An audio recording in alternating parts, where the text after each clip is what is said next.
Hello. Hello everybody, क्या हाल चाल। मैं हूं अफजल करीम और आप सबों को स्ट्रक्चरल ऑर्गेनाइजेशन इन एनिमल्स के लेक्चर नंबर 3 में द मोस्ट वेलकम। तो चलिए देखते हैं आज का हमारा क्या टारगेट है इस स्ट्रक्चरल ऑर्गेनाइजेशन इन एनिमल्स के लेक्चर नंबर 3 में। हालांकि लेक्चर 4 ही लेक्चर का ये टॉपिक है, बट हमारे पास टाइम ज्यादा है, इसलिए हम इसको थोड़ा सा एक्सीड कर देंगे क्योंकि डिटेल से स्टडी तो करना ही है। वैसे आज हम लोग जो पढ़ेंगे, देखिए टूडेज टारगेट क्या है। टूडेज टारगेट ऐसा नहीं है कि अगर हम 4 लेक्चर में फिनिश करते तो कुछ टॉपिक्स छोड़ देते। ऐसा नहीं है, बिल्कुल टॉपिक्स 100% कवर होता, लेकिन इसको 5-6 लेक्चर्स में कवर करेंगे ताकि हमारे पास जो है टाइम ऐसा ना महसूस हो कि बंक ज्यादा हो गया। ठीक है, तो टुडेज टारगेट में आपका क्या बचता है? Anatomy of frog. और एनाटॉमी ऑफ फ्रॉग यानी इंटरनल स्टडी करेंगे स्ट्रक्चर की। और इंटरनल स्ट्रक्चर ऑफ स्टडी में बेसिकली हम लोगों को क्या स्टडी करना है? फर्स्ट ऑफ ऑल, अच्छा माइक ऑन है, ठीक है, कोई दिक्कत नहीं। एनाटॉमी ऑफ फ्रॉग में बेसिकली हम लोगों को ऑर्गन सिस्टम्स के बारे में स्टडी करना है। तो ऑर्गन सिस्टम्स, हालांकि हम 3-3 ऑर्गन सिस्टम्स अगर एक दिन में कवर कर लेते तो 2 दिन का चैप्टर था, 2 दिन का, और ये टॉपिक बच जाता। बट आज हम एक ही ऑर्गन सिस्टम कवर करेंगे, that is digestive system. Digestive system, digestive system आज हम कवर करेंगे, ठीक है। ओके, चलिए, डाइजेस्टिव सिस्टम। तो एनाटॉमी ऑफ फ्रॉग यानी इंटरनल स्ट्रक्चर का स्टडी, किसका? फ्रॉग के बारे में, ठीक है। और कौन सा स्टडी करेंगे आज? Digestive system. First of all हम एनसीईआरटी का एक डायग्राम पहले बना कि एनसीईआरटी में किस रिदम से डायग्राम बनाया हुआ है। एक बार डायग्रामेटिकली आपको रिप्रेजेंट कराने की कोशिश करते हैं कि इंटरनल स्ट्रक्चर कैसा होता है एग्जैक्टली। अगर हम डायग्राम बनाए तो NCERT, let me 1 minute, NCERT देख के ही डायग्राम बना लेते हैं, ठीक है। जैसे एनसीईआरटी में आपका ये डायग्राम है, इंटरनल स्ट्रक्चर। कल हमने ये वाला डायग्राम बनाया था, एक्सटर्नल स्ट्रक्चर, बिकॉज हम लोग मॉर्फोलॉजी ऑफ फ्रॉग के बारे में पढ़ रहे थे, ठीक है। तो एनाटॉमी ऑफ फ्रॉग आज स्टार्ट हुआ। एनाटॉमी ऑफ फ्रॉग, फ्रॉग, ठीक है। एनाटॉमी ऑफ स्ट्रक्चर डायग्राम पहले बनाते हैं इंटरनल स्ट्रक्चर का। फर्स्ट ऑफ ऑल पहले हम हार्ट बनाते हैं, ठीक है। हार्ट, फ्रॉग एक एम्फीबिया है तो इसके हार्ट में 3 चैम्बर्स होगा, इतना तो आपको मालूम ही है। वैसे हम लोग जो है इसको सर्कुलेटरी सिस्टम में पढ़ते हैं,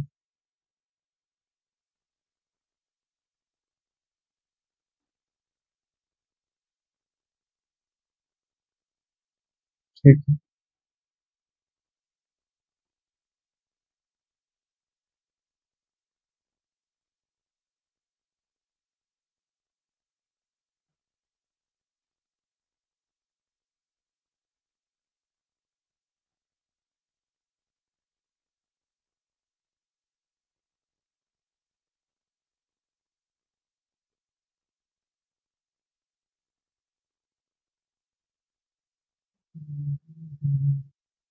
लेट मी 1 मिनट, क्योंकि डायग्राम अगर बेस्ड होगा तो अंडरस्टैंडिंग करने में, समझने में आसानी होती है ना।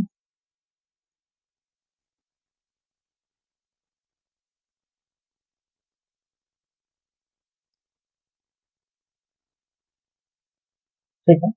तो उसके बाद लिवर,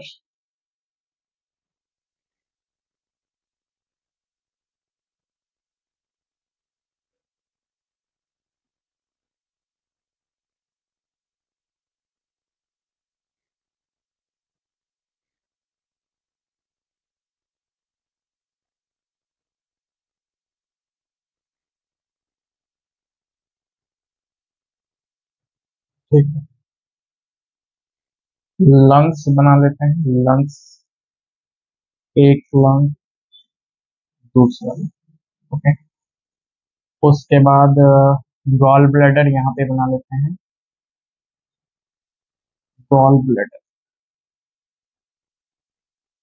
गॉल, ठीक है।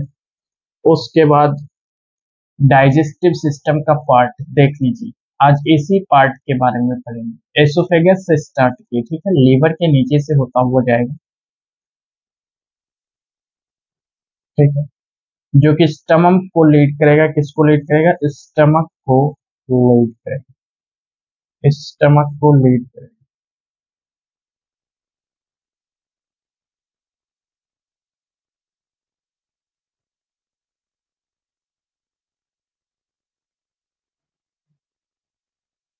ठीक है।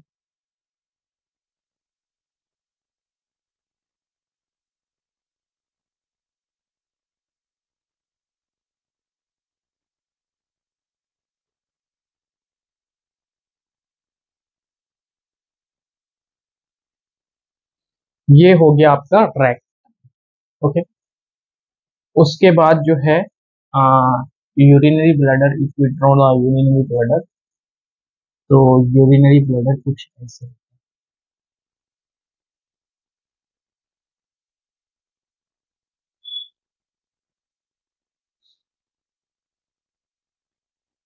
ठीक है, यूरिनरी ब्लैडर हो गया ये।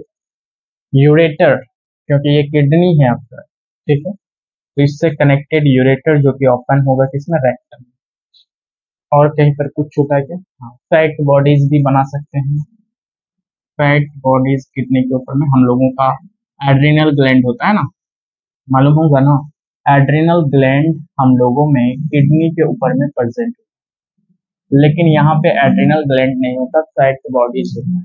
क्या होता है, फैट बॉडीज। यानी अगर हम डायग्रामेटिकली रिप्रेजेंट करें कि कौन सा पार्ट क्या है, तो देखिए, ये तो आपका हार्ट, सिंपल सिंपल दिख रहा है कि क्या है, हार्ट, हार्ट, ओके। ये आपका लिवर है, क्या है, लिवर। ये जो है लंग है, लंग, एक लंग इस साइड, इस लंग इस साइड, ठीक है, समझ में आएगा। ये जो है आपका इसोफेगस है, O E S O phagus. Oesophagus open होता है स्टमक में, ओके। फिर small intestine, because large intestine absent होता है, तो इंटेस्टाइन ही सिर्फ लिखते हैं, ओके। उसके बाद ये है आपका रेक्टम, क्या है, rectum. Okay, let me 1 minute.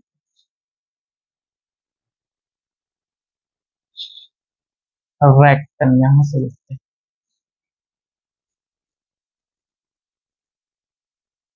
ये आपका है यूरेटर,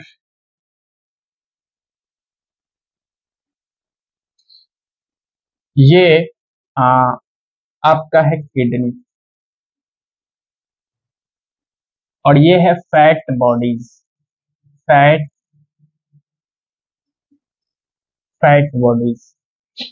उसके बाद यूरिनरी ब्लैडर, आप इसको बोल सकते हैं यूरिनरी ब्लैडर।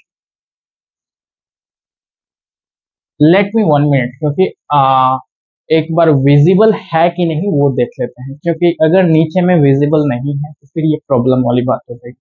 हाँ, बिल्कुल क्लियर विजिबल है, कोई दिक्कत नहीं है, ठीक है। यूरिनरी ब्लैडर हो गया, ठीक है। रेक्टम हमने इंडिकेट कर दिया, ठीक है। ये वाला पार्ट की अगर हम बात करें, तो बाइल का सिक्रेशन करता है, बाइल जूस है एक, जो कि इमल्सिफाई करता है फैट को, किसको, फैट को इमल्सिफाई करता है। और बाइल का सिक्रेशन आपको मालूम होगा, क्योंकि लोअर क्लासेस में भी हम लोग पढ़ते हैं कि बाइल का सिक्रेशन कौन करता है, गॉल ब्लैडर करता है। कौन करता है, गॉल ब्लैडर। तो ये आपका गॉल ब्लैडर है, क्या है, गॉल ब्लैडर। थोड़ा सा आज मेरा तबीयत खराब है, जिसके कारण जो है इतना एनर्जेटिकली हम नहीं पढ़ा पा रहे हैं, ठीक है, तो कोई दिक्कत नहीं, अंडरस्टूड होगा 100%।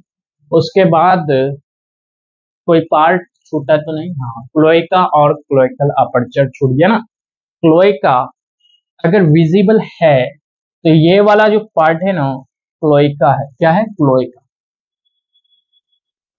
क्लोएका। और लास्ट वाला ओपनिंग जो है, ओपनिंग, उसको बोला जाता है क्लोएकल अपर्चर। क्या बोला जाता है? Cloacal aperture. Okay, cloacal aperture I think visible नहीं होगा, बट यहाँ पे तो विजिबल है। तो ये ओपनिंग को, जिससे अनडाइजेस्टेड वेस्ट, जो भी वेस्ट मटेरियल फाइनल डाइजेशन के बाद बचता है, उसको बाहर रखा जाता है क्लोएकल अपर्चर की हेल्प से। क्लोएका और रेक्टम, रेक्टम तो आपको मालूम ही है कि ये स्टोर करने का काम करता है किसको? Undigested food. ये आपका हो गया इंटरनल स्ट्रक्चर का डायग्राम। कुछ फ्रॉग में ऐसा ही होता है, ठीक है, कुछ फ्रॉग में नहीं, मतलब सब फ्रॉग में कुछ कुछ ऐसा ही होता है। एग्जैक्टली 100% तो सिमिलर नहीं बना सकते, बट जिससे आसानी से अंडरस्टूड हो जाए हमने बना दिया। आज हम लोग बात करेंगे किस पर? डाइजेस्टिव सिस्टम पर। तो फर्स्ट ऑफ ऑल सबसे पहले हम लिखते हैं, आपको मालूम है ऑर्गन्स के मिलने से क्या बनता है? ऑर्गन्स के मिलने से क्या बनता है? ऑर्गन्स, कई सारे ऑर्गन्स क्या फॉर्म करता है? फॉर्म करता है रैंडम ऑर्गन नहीं, ऐसा नहीं कि हार्ट और एसोफेगस दोनों सेम में मतलब फॉर्म करेगा, नहीं, रैंडम ऑर्गन नहीं। ऑर्गन्स हमने लिखा है बट भावनाओं को समझिए। ऑर्गन्स फॉर्म करता है मिल करके ऑर्गन सिस्टम, ठीक है। क्या फॉर्मेशन करता है? Organ system. ये तो आपका जनरलाइज्ड पॉइंट हो गया, बहुत ही बेसिक, आपको इतना मालूम है। इतना क्या होना चाहिए? मालूम होना चाहिए। लेट मी 1 मिनट, ठीक है। यानी ऑर्गन फॉर्म करता है ऑर्गन सिस्टम को। ऑर्गन किसको फॉर्म करता है? ऑर्गन सिस्टम को फॉर्मेशन करता है। देखिए क्लोइकल अपर्चर आपको दिख रहा है, चलिए ठीक है, ओके ओके, इतना समझ में आ गया कि ऑर्गन सिस्टम फॉर्मेशन करता है। तो फ्रोग मल्टी सेल्युलर है, यानी कि ऑर्गन सिस्टम्स इसमें होगा। हाँ, फ्रोग में जो ऑर्गन सिस्टम्स होता है, एक बार उसका नाम लिख लेते हैं, ऑर्गन सिस्टम। और हर एक ऑर्गन सिस्टम के बारे में हम लोगों को डिटेल से स्टडी करें। पहला ऑर्गन सिस्टम लिखिए, डाइजेस्टिव सिस्टम। क्या होता है? डाइजेस्टिव सिस्टम, ठीक है, digestive system, this is the first organ system. हालांकि कोई सीक्वेंस नहीं है, बट डाइजेस्टिव सिस्टम एक ऑर्गन सिस्टम है। उसके बाद लिखिए सर्कुलेटरी सिस्टम, सर्कुलेटरी सिस्टम। उसके बाद होता है रिस्पिरेटरी सिस्टम,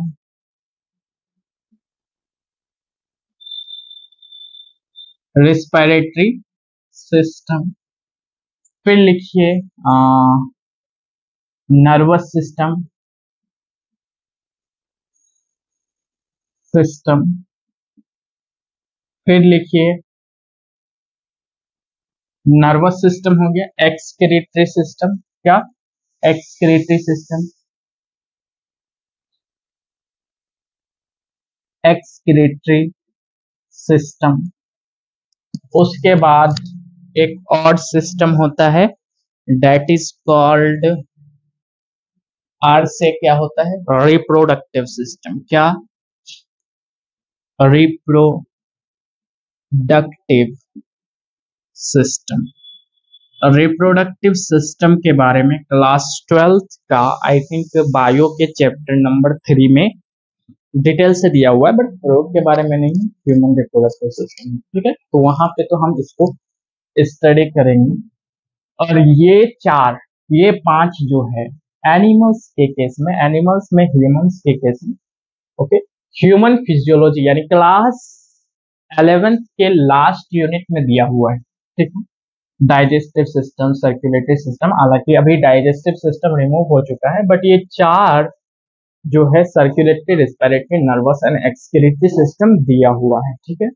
तो क्लास 12th 90 डेज का कोर्स के बाद हम जो है क्लास 11th पढ़ाएंगे, तो वहां पे डेफिनेटली आपको पढ़ाएंगे, ठीक है। तो इतना आप उतारिए, एक बार स्क्रीन को पॉज करके उतारिए, ठीक है। चलिए स्टार्ट करते हैं डाइजेस्टिव सिस्टम से। किससे? डाइजेस्टिव सिस्टम से। What do you mean by digestive system? If I talk you, what do you mean by digestive system? पहला system, digestive system, okay. Digestive system, ठीक है। डेफिनेशन वगैरह तो क्लास 10th 9th से ही पढ़ते हैं।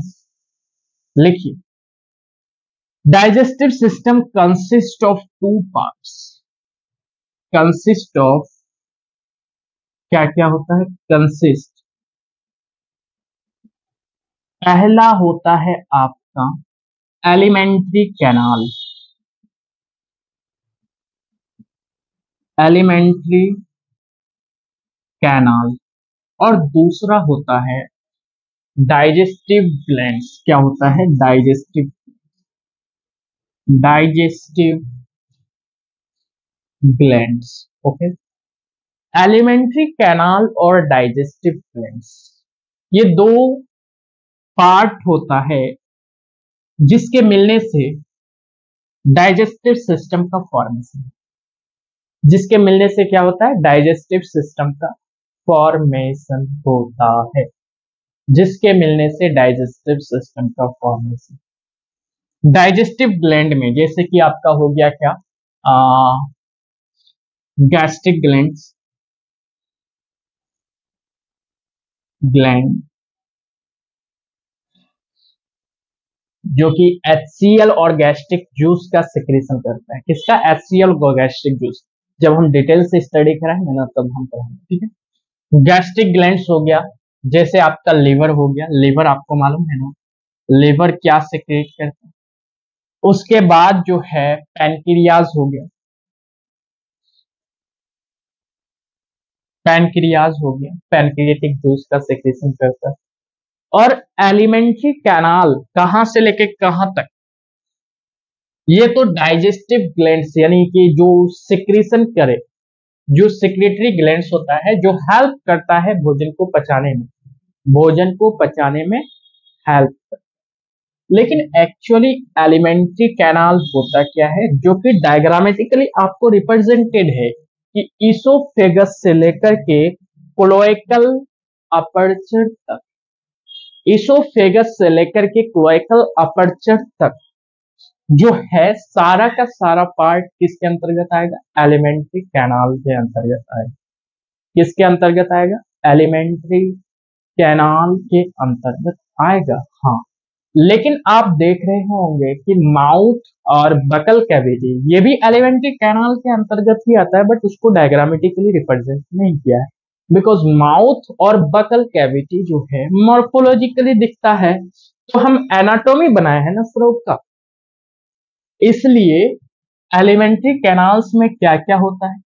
सबसे पहले होता है माउथ, ठीक है।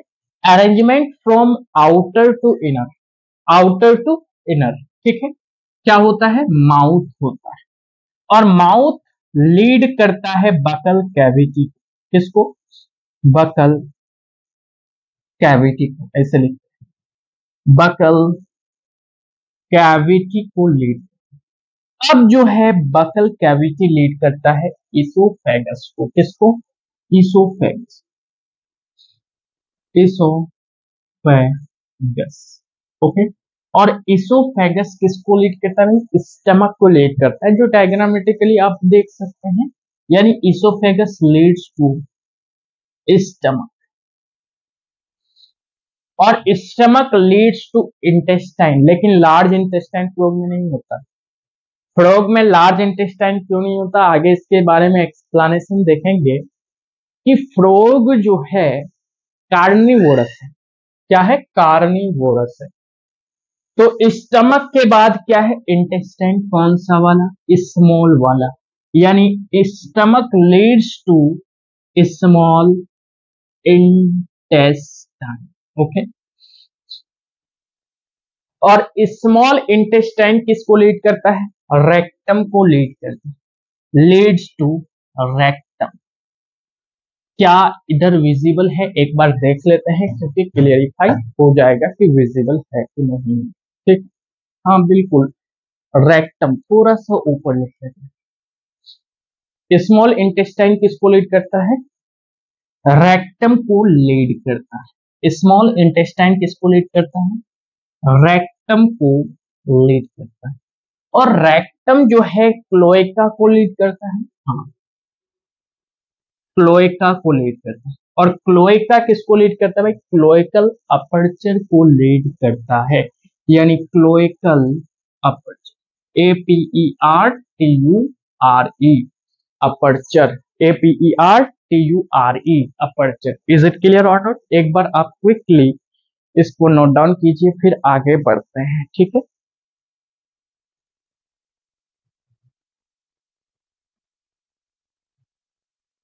ये मेनली मतलब पार्ट है। ठीक है, मेन पार्ट इतना ही है। ठीक है, आगे बढ़ सकते हैं क्या? एक बार आप बताइए।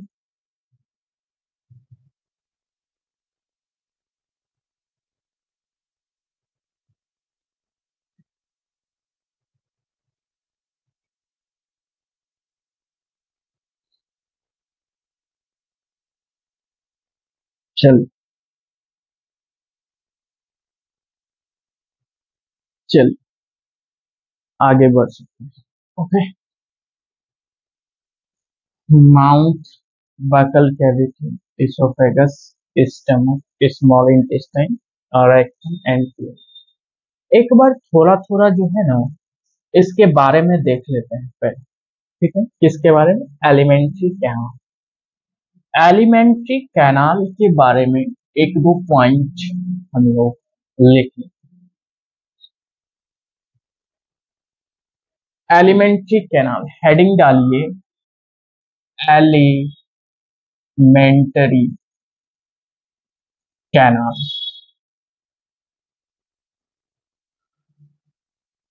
पहला पॉइंट, एलिमेंट्री कैनाल जो है ना, शॉर्ट होता है।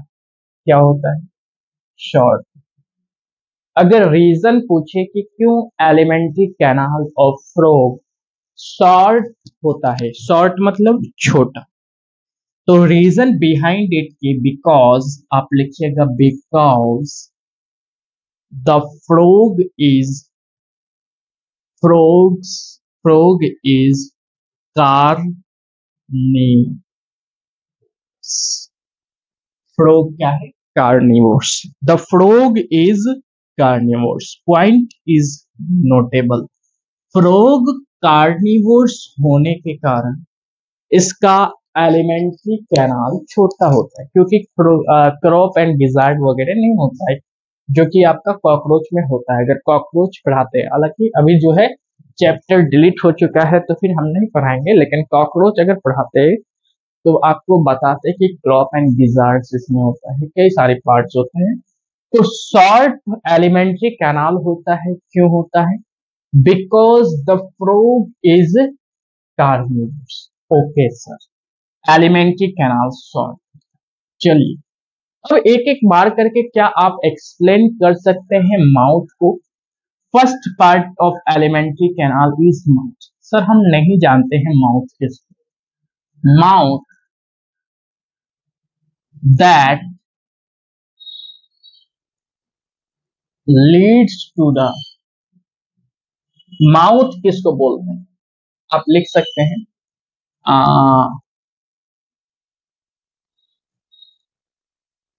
Mouth that leads to the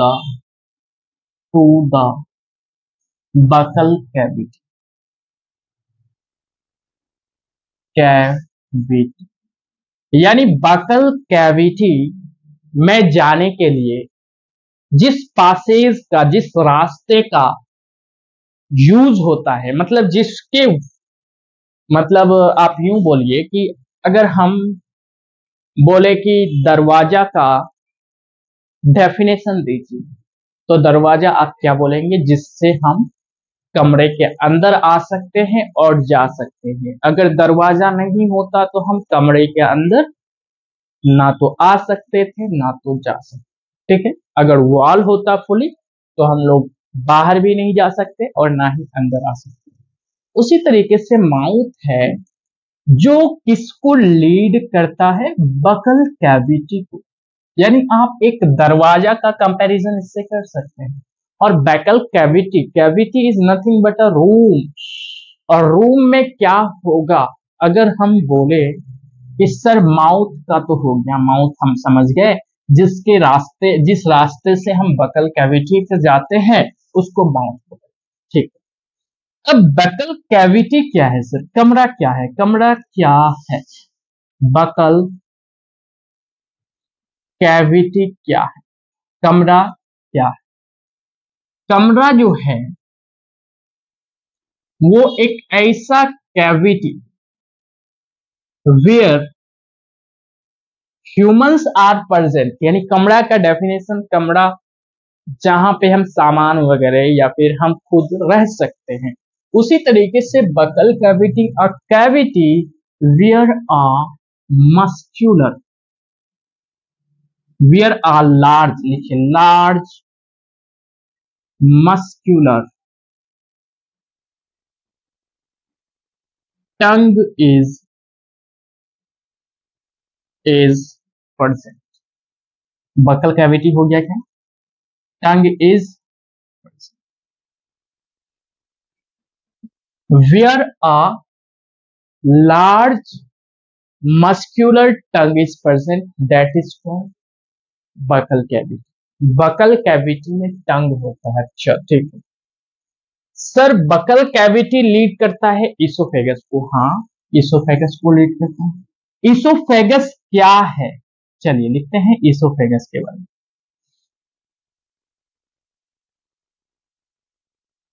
oesophagus जो है, आ, आप बोल सकते हैं कि ये छोटा होता है। क्या होता है? स्मॉल, स्मॉल ट्यूब के जैसा होता है। किसके जैसा होता है? ट्यूब के जैसा होता है। That leads to, leads to, किसको लीड करता है? स्टमक। और फूड निगलने का काम इसोफेगस ही करता है। Small tube that leads to stomach. Small tube, अगर बेसिकली और एग्जैक्टली डिटेल से, मतलब पूरा एक्सप्लेनेशन के साथ लिखें तो ट्यूब थोड़ा ना होता है, स्मॉल ट्यूब लाइक स्ट्रक्चर लिख सकते हैं। Like structure that leads to stomach, जो किसको? स्टमक को लीड। सर स्टमक क्या है? चलिए स्टमक के बारे में भी एक पॉइंट लिख लेते हैं। सर स्टमक क्या? स्टमक जो है, स्टमक आपको थोड़ा सा चौड़ा दिख रहा होगा, और चौड़ा के लिए हम इंग्लिश वर्ड यूज करते हैं वाइड। यानी द वाइड, वाइड मतलब चौड़ा, एंड एंड हॉलो कैविटी। एक क्या है? कैविटी है। इन विच, जहां पर, स्मॉल इंटेस्टाइन के बारे में भी देखेंगे, मिटा ही देते हैं पूरा, कोई दिक्कत नहीं है। इन विच hollow cavity in which food is food is partially partially digest। लिखिए फटाफट लिखिए, ठीक है। एक्सप्लेनेशन क्या इस तरीके से रिटर्न करते हैं कि आपको सिर्फ रीडिंग देने से अंडरस्टूड हो जाए कि वाइड और हॉलो कैविटी, या फिर वाइड और मस्क्यूलर कैविटी भी लिख सकते हैं, ज्यादा बेटर होगा। Wide and muscular cavity. In which food is partially digest, जहां पर फूड क्या होता है, पार्शियली डाइजेस्ट होता है। और पार्शियली डाइजेस्टेड फूड को हम लोग काइम बोलते हैं, आगे लिखाएंगे, ठीक है। तो इतना क्लियर है क्या। अब स्टमक के बारे में और एक पॉइंट लिख लेते हैं जो कि हमको आगे चल के काम आएगा, ठीक है। स्टमक, ये जो स्टमक है, ये जो स्टमक है, स्टमक, पहला पॉइंट क्या लिखा हमने कि यहाँ पे पार्शियली डाइजेशन होता है फूड, बिल्कुल सही। स्टमक का वॉल जो है, स्टमक का क्या वॉल सिक्रीट करता है गैस्ट्रिक ग्लैंड। वॉल में होता है, wall has gastric glands, gastric glands होता है, क्या होता है वॉल में गैस्ट्रिक ग्लैंड्स होता है, गैस्ट्रिक ग्लैंड नाम है गैस्ट्रिक ग्लैंड, ठीक है। वॉल में क्या होता है, गैस्ट्रिक ग्लैंड्स होता है। और गैस्ट्रिक ग्लैंड जो है सिक्रीट करता है, सबसे पहला तो गैस्ट्रिक जूस, ऑब्वियस सी बात है गैस्ट्रिक ग्लैंड उसी के नाम पर रखा गया है क्योंकि ये गैस्ट्रिक जूस का सिक्रीशन करता है, गैस्ट्रिक जूस का सिक्रीशन करता है। And HCl, what is the full form of this, hydrochloric acid, okay. तो गैस्ट्रिक जूस एंड HCl का सिक्रीशन कौन करता है, गैस्ट्रिक ग्लैंड। और गैस्ट्रिक ग्लैंड कहां पर प्रेजेंट है, स्टमक के वॉल में प्रेजेंट। स्टमक का वॉल कैसा होता है, मस्क्यूलर होता है। समझ में आ रही है बात, yes. Gastric juice and HCl that help in digestion of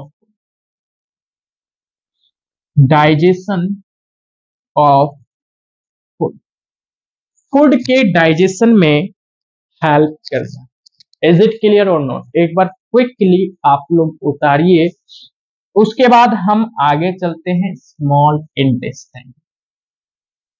stomach leads to small intestine, और स्मॉल इंटेस्टाइन यहां पे लार्ज इंटेस्टाइन नहीं होता है, क्योंकि हमने पहले ही लिख दिया है कि एलिमेंट्री कैनाल शॉर्ट होता है।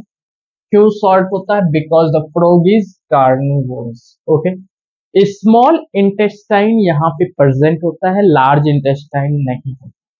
और नॉर्मली ह्यूमंस में तो लार्ज इंटेस्टाइन होता है, बट स्मॉल इंटेस्टाइन में भी 3 पार्ट होते हैं ह्यूमंस के केस में। कौन कौन सा, ड्यूडेनम, जेजुनम एंड इलियम। लेकिन फ्रॉग के केस में 2 ही पार्ट है, एक तो आपका ड्यूडेनम है और एक आपका एलियम है। क्या है, ड्यूडेनम एंड एलियम। क्या है, duodenum and ileum, quickly note down कीजिए, उसके बाद जो है हम रेक्टम में जाते हैं, ठीक है ना। स्मॉल इंटेस्टाइन में 2 ही पार्ट होता है, ड्यूडेनम एंड एलियम, ठीक है। अब स्मॉल इंटेस्टाइन में और एक पॉइंट लिख सकते हैं कि यहाँ पे फूड का fully digestion, fully digestion of food, food का क्या होता है, full digestion. Quickly note down कीजिए, ठीक है। पूरे तरीके से डाइजेशन जो है फूड का कहाँ पे होता है, स्मॉल इंटेस्टाइन में होता है, ओके। पूरी तरीके से डाइजेशन फूड का स्मॉल इंटेस्टाइन में होता है। कहाँ पे होता है, स्मॉल इंटेस्टाइन में होता है। उसके बाद आते हैं रेक्टम में। हो गया क्या, स्क्रीन को पॉज करके भी आप नोट डाउन कर सकते हैं। रेक्टम,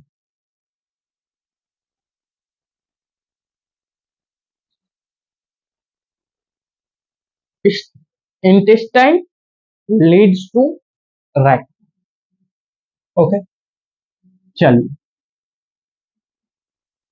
रेक्टम जो है, सबसे पहला पॉइंट कि रेक्टम स्टोर करता है, स्टोर्ड अनडाइजेस्टेड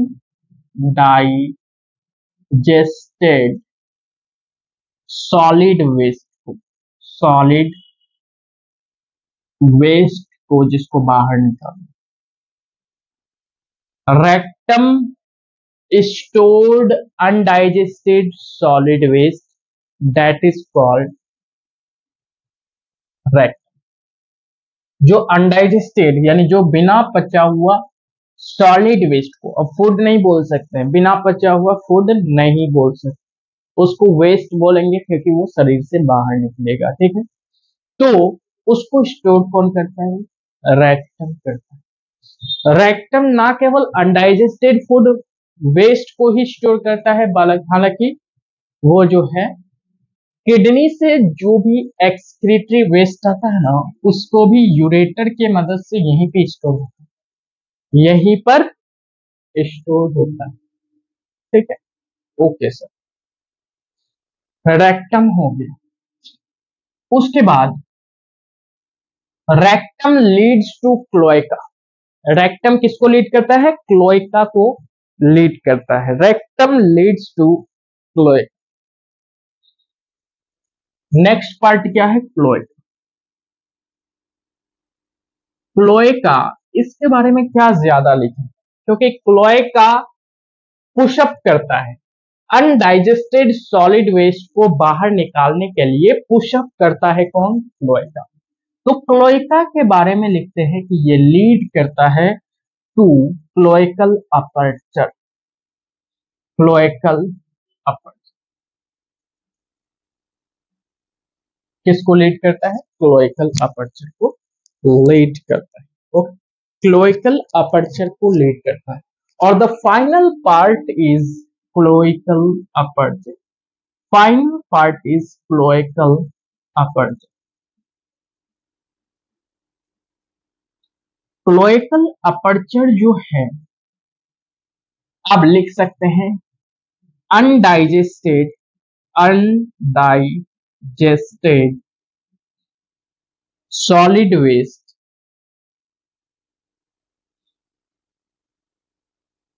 गोज आउट, बाहर निकलता है, goes out of the body, of the body through cloacal aperture.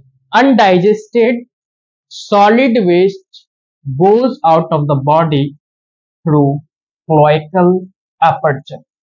यानी क्लोएकल अपर्चर से अनडाइजेस्टेड सॉलिड वेस्ट को बाहर निकालने का काम कौन करता है भाई? Cloacal aperture. और इसको पुशअप कौन करता है? क्लोएका करता है। इज इट क्लियर और नो? यानी अगर हम क्विकली रिवाइज करें चीजों को, तो डाइजेस्टिव सिस्टम में दो चीजें हैं, alimentary canal and digestive canal. दोनों के एसोसिएशन से डाइजेशन कंप्लीट होता है फूड का। एलिमेंट्री कैनाल शॉर्ट होता है। क्यों शॉर्ट होता है? क्योंकि फ्रॉग कार्निवोर्स। एलिमेंट्री कैनाल में माउथ होता है, buccal cavity, oesophagus, stomach, small intestine, और जो है rectum, cloaca and cloacal aperture. Rectum, cloaca and cloacal aperture. Stomach में पार्शियल डाइजेशन होता है फूड का। इंटेस्टाइन में फुली डाइजेस्टेड हो जाता है। रेक्टम में स्टोर्ड होता है, क्लोएका से, क्लोएकल अपर्चर से बाहर निकलता है। चलिए अब आगे बढ़ते हैं। एलिमेंट्री कैनाल तो हो गया, एक बार आप स्क्रीन को पॉज करके भी नोट डाउन कर सकते हैं। सेकेंड पार्ट क्या है? सेकेंड पार्ट है आपका डाइजेस्टिव ग्लैंड्स। क्या? Digestive glands. Second part of the digestive system is digestive glands. और डाइजेस्टिव ग्लैंड्स जो है, डाइजेस्टिव ग्लैंड्स जो है, डाइजेस्टिव ग्लैंड्स जो है, तो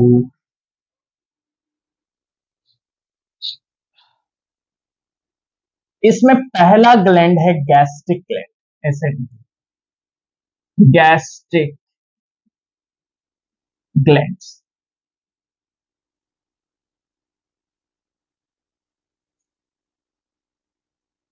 और गैस्ट्रिक ग्लैंड्स कहां पे प्रेजेंट होता है? स्टमक के वॉल में हमने लिखा है। हाँ, गैस्ट्रिक ग्लैंड सिक्रीट करता है, क्या करता है? सिक्रीट करता है gastric juice and hydrochloric acid. Hydrochloric acid means अम्ल, हाइड्रोक्लोरिक अम्ल HCl को सिक्रेशन करता है, जो पार्शियल डाइजेशन ऑफ फूड के लिए रिस्पॉन्सिबल होता है। आगे लिखाएंगे, एक फ्लो चार्ट बना देंगे, कोई दिक्कत नहीं है, ठीक है। तो गैस्ट्रिक ग्लैंड सिक्रीट करता है गैस्ट्रिक जूस एंड हाइड्रोक्लोरिक। उसके बाद जो है लिवर, ये सिक्रीट करता है बाइल।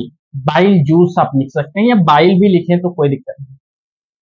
और बाइल जूस लिवर सिक्रीट करता है, बट बाइल जूस स्टोर्ड होता है गॉल ब्लैडर में। कहां पे स्टोर्ड होता है भाई? Gall bladder. यानी लिवर सिक्रीट्स बाइल, क्या सिक्रीट करता है? बाइल का सिक्रीशन करता है। उसी तरीके से एक पैनक्रियाज, डायग्रामेटिकली आई थिंक हमने नहीं डायरो किया है। पैनक्रियाज, पैनक्रियाज जो है प्रोड्यूस करता है या फिर आप देख सकते हैं सेक्रेट करता है पैनक्रिएटिक जूस।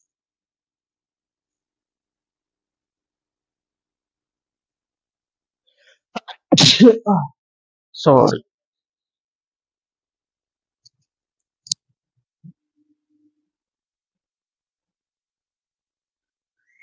पैनक्रियाज,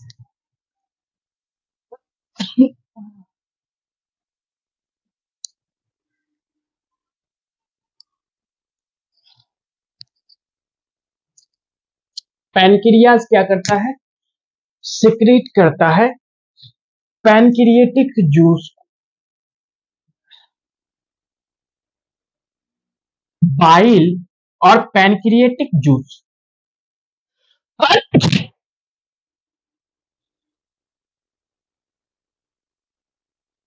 बाइल और पैनक्रिएटिक जूस, ये दो चीजें रिस्पॉन्सिबल होता है फुली डाइजेशन ऑफ फूड के लिए। यानी let me one,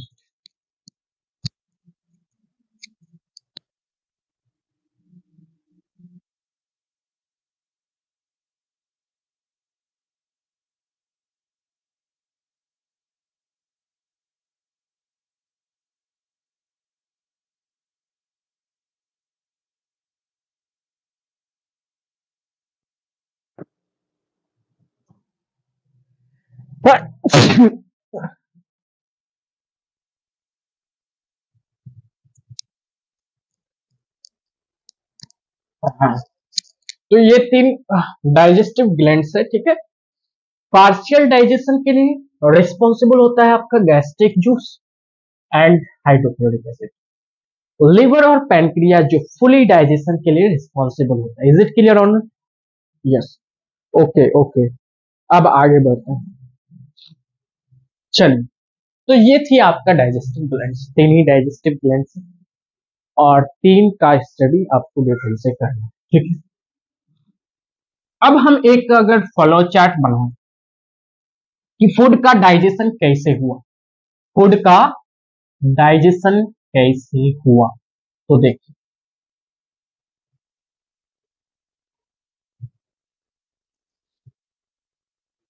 first of all flow chart की मदद से समझिए कि हमारे पास फूड है, तो सबसे पहले भोजन को हम क्या करते हैं, खाते हैं। भोजन को with the help of mouth खाते हैं, ठीक है। तो ये क्या करेगा, फूड को खाएगा, इंगल्फ करेगा बाय द माउथ। ऑब्वियस सी बात है, बट बकल कैविटी में जो टंग होता है ना, इसका बाइलोब्ड टंग होता है, बाइलोब्ड टंग। फूड को क्या करता है, इंगल्फ करता है। इंगल्फ करना मतलब निगल।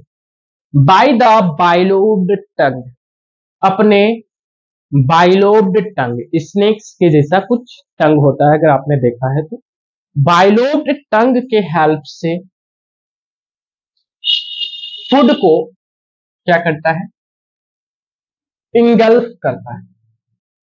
और फूड माउथ से बकल कैविटी में आता है, बकल कैविटी से इसोफेगस में आता है। ये तो आपको पता ही है, हमने सीक्वेंस में जो लिखा दिया है। और इसोफेगस से स्टमक में आता है, और इस फूड का पाचन स्टमक में स्टार्ट हो जाता है। तो फूड का पाचन यानी डाइजेशन कहां पे स्टार्ट होता है, स्टमक में स्टार्ट। तो एक बार से फुली डाइजेशन नहीं होता, पहले होता है partial digestion. Partial digestion of food, of, और पार्शियल डाइजेशन ऑफ फूड किस पोर्शन पर होता है, first of all in stomach में।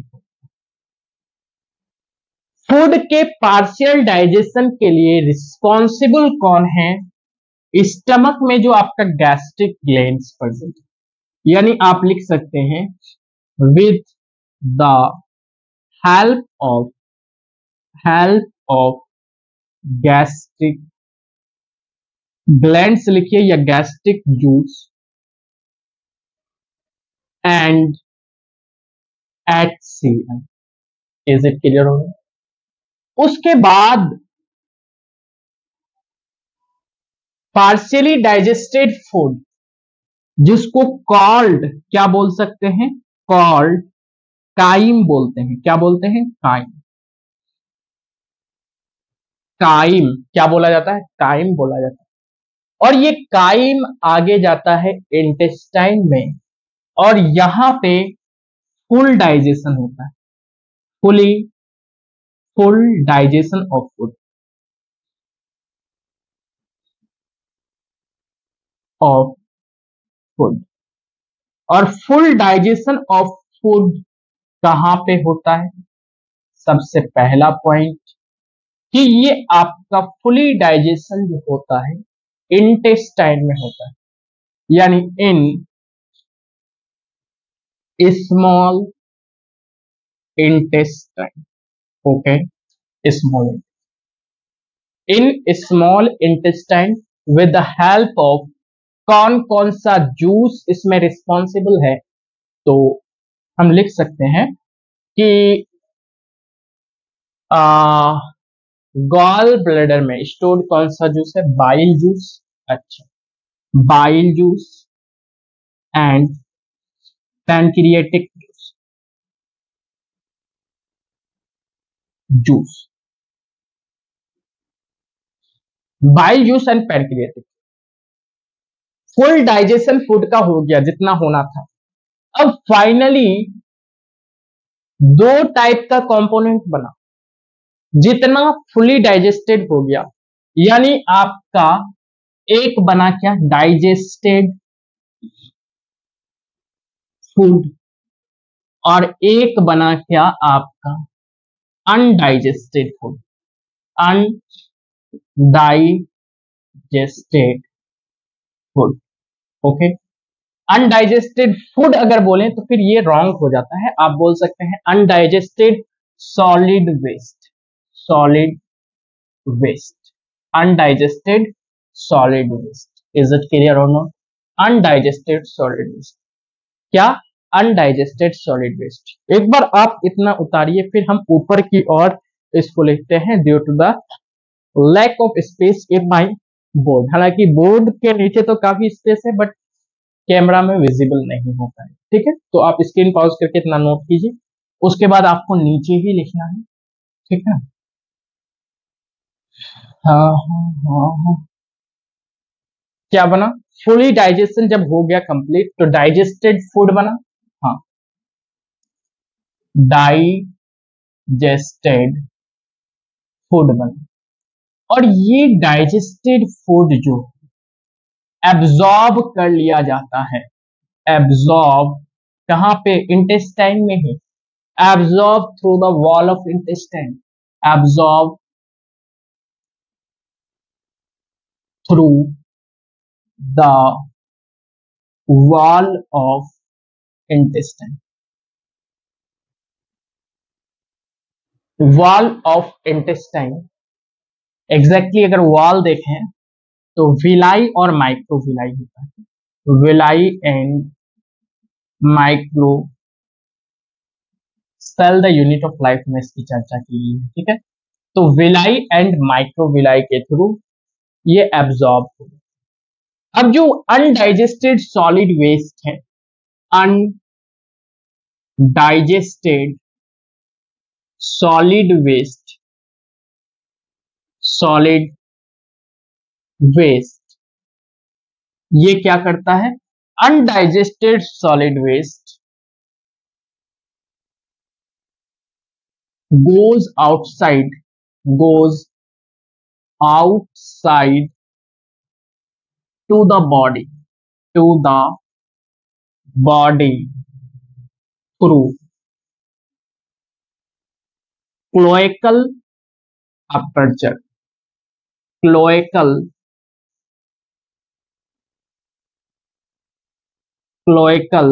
aperture। क्या इतना समझ में आया? एक बार क्विकली नोट डाउन कीजिए। ये हो गया आपका फ्लो चार्ट से अंडरस्टैंडिंग। ठीक है, अब जो है थोड़ा सा और हम चर्चा करना चाहेंगे ड्यूडेनम पर। ठीक है, ड्यूडेनम पर लेट मी 1 मिनट, क्योंकि मार्कर का इंक जो है थोड़ा सा कम लग रहा है। ठीक है,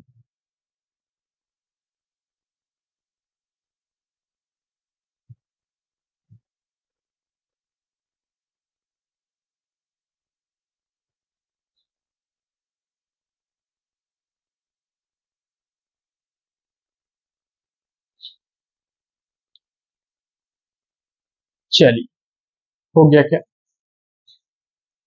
अनडाइजेस्टेड सॉलिड वेस्ट बाहर चले जाता है बॉडी से, किसके द्वारा? क्लोएकल अपर्चर के द्वारा। ठीक है, ओके ओके ओके। अब आगे हम लोग बढ़ते हैं, थोड़ा सा हम ड्यूडेनम पर चर्चा करना चाहते हैं।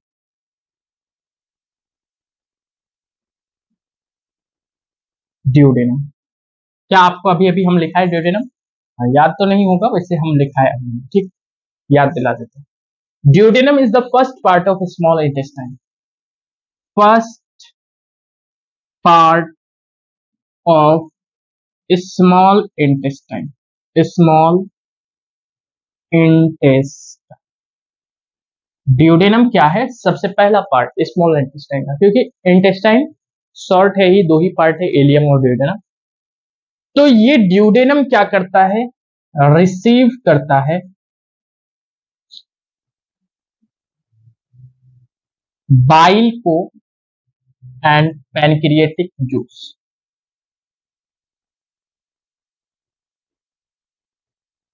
नहीं भी लिखाते तो इतना तो तय था कि इंटेस्टाइन में, स्मॉल इंटेस्टाइन में जब डाइजेशन कंप्लीट होता है तो यही इसी का कोई पोर्शन रिसीव करता होगा, तो ये करता है। Duodenum receives bile and pancreatic juice. भाई बाइल कहां से रिसीव करता है? आपको अगर पूछ दिया जाए तो from gall bladder, gall bladder. ठीक, ऐसा नहीं है कि हमने लिखाया है कि सिक्रीशन लीवर करता है बाइल का, तो गॉल ब्लैडर कैसे रिसीव करता है गॉल ब्लैडर से, क्योंकि गॉल ब्लैडर से स्टोर्ड होता है गॉल ब्लैडर में बाइल। ठीक है, और पैनक्रिएटिक जूस जो है कहां से रिसीव होता है, पैनक्रियाज से, from pancreas. Is it clear और नॉट? हाँ, पैनक्रियाज और लिवर से मतलब गॉल ब्लैडर से ये दो चीजें रिसीव हो जाती है, और इसको रिसीव करने के लिए कॉमन डक्ट होता है by the common duct, common duct that is called bile duct. क्या बोला जाता है, बाइल डक्ट बोला जाता है, क्योंकि बाइल और पैनक्रियाटिक जूस एक कॉमन रास्ते पर कॉमन पासेज में खुलता है, जिसको बाइल डक्ट बोला जाता है। इज इट क्लियर और नॉट? चलिए एक बार थोड़ा सा और लिख लेते हैं और क्लास को वाइंड अप। ठीक है, चलिए सर, बाइल का क्या काम है? बाइल एक जूस है, बाइल का काम है इमल्सीफाई यानी तोड़ना, इमल्सीफाई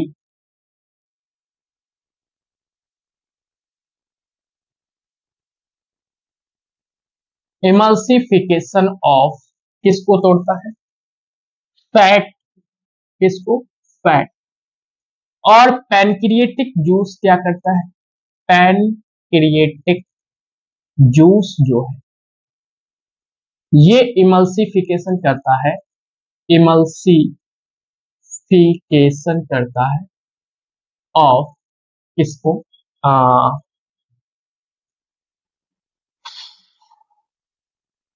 कार्बोहाइड्रेट्स, कार्बोहाइड्रेट्स